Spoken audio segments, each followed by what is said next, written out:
टंका सहित धरा पड़े एमवीआई 1,32,000 टंका सहित धरा पड़े नुआपड़ा एमवीआई विजय बेहुरिया को धरी विजिलेंस।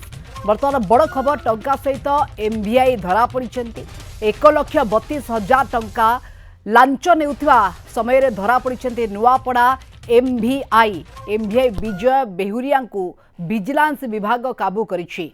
विजिलेंस विभाग हाथ में सूचना रही पूर्वर तेणुक को आधार करके विजिलेंस जितेबाला 1,32,000 टंका जनक लांच नेउथिले एही समय विजिलेंस काबू करिछि। नुआपड़ा एमवीआई को काबू करा जाइछि जहांकर नाम विजय बेहुरिया।